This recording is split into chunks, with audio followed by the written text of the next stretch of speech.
name's Abby and I study English Literature at the University of York. Today I'm going to show you how you can make your own Presto mobile you can use to decorate your room.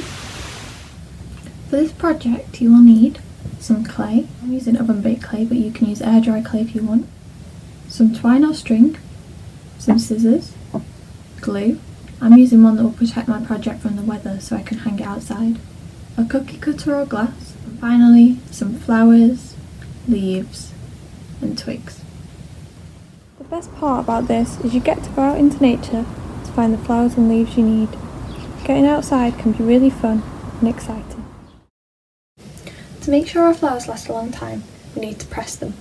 I did mine by placing them between 2 sheets of baking paper inside a heavy book that I left for 1 to 2 weeks. The next step is to create our clay pendant. So we're going to roll our clay out until it's about as thick as a pizza. Now we've rolled out our clay, I'm going to take a cookie cutter, cut some circles out of our clay.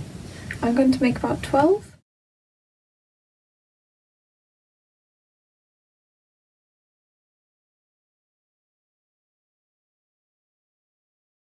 Then we're going to take something small such as a toothpick and poke a little hole into the top of each of our circles where we thread our string later. So just gently poke a hole in, move it around to make it a little bit wider. I'm going to do this to each of our discs. If you need to bake your clay, make sure you have an adult to help you use the oven and bake the circles according to the instructions on your clay. For air dry clay, wait about 24 hours. It's time to stick the flowers down. Take in a very small amount of glue and I'm going to make sure it's spread thinly across the whole of the circle. Then I'm going to choose which flower I want. Be careful, they're very delicate, and lay it down. Tap it down gently to make sure it's stuck all over. We're going to repeat this process on every single one of our clay discs. While we're waiting for the glue to dry, we're going to make the frame. Taking 2 branches, I'm going to overlap them like this. I'm going to take a piece of string about 30 centimeters long and wrap it in a loop. Holding your twigs, you press the loop over the twig so that both the ends of the string, one comes out on here and one comes out here, and wrap it across diagonally. Then use the other one and wrap that diagonally, passing them both back underneath. Then again another diagonal and another diagonal, just to make a crisscross pattern. And you keep doing that same thing over and over again. It might be a little bit fiddly, so you might need to ask an adult to help you hold the twigs. You have about this much string on either side. Bring them up here and just tie them in a knot around the top twig. And then do it again so that it's secure.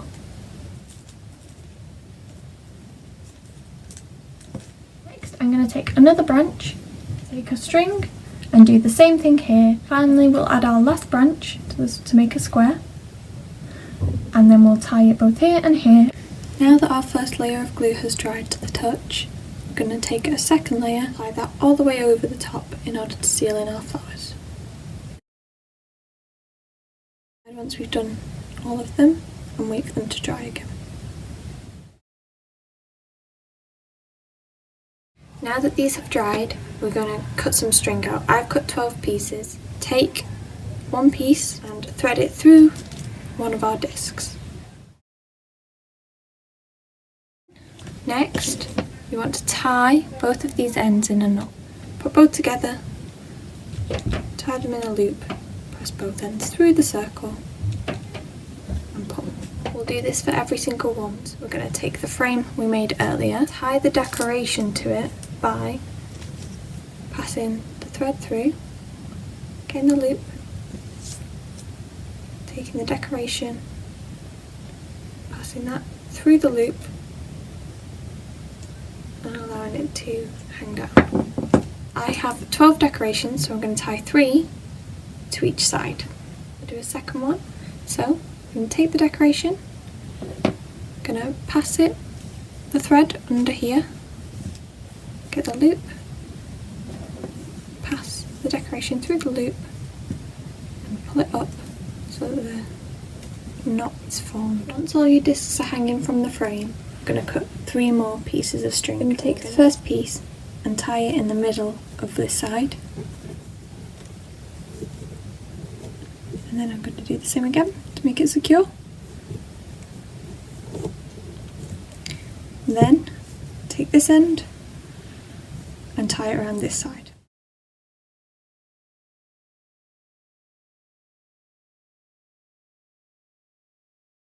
We're going to take the second piece of string and do the same thing, but tie it onto this side and this side.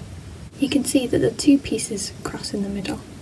Now we're going to take our third piece of string and we're just going to bring the 2 ends together, wrapping it in a circle, putting the 2 ends through the circle. I'm going to take the loop we made and I'm going to pass it through diagonally. Loop here, through here, and pull. Voila! Now you can hang it up wherever you would like. I hope you give making your own pressed flower mobile a go. You can make it your own by adding whatever flowers and leaves you want, or you could even paint your clay if you wanted. Bye!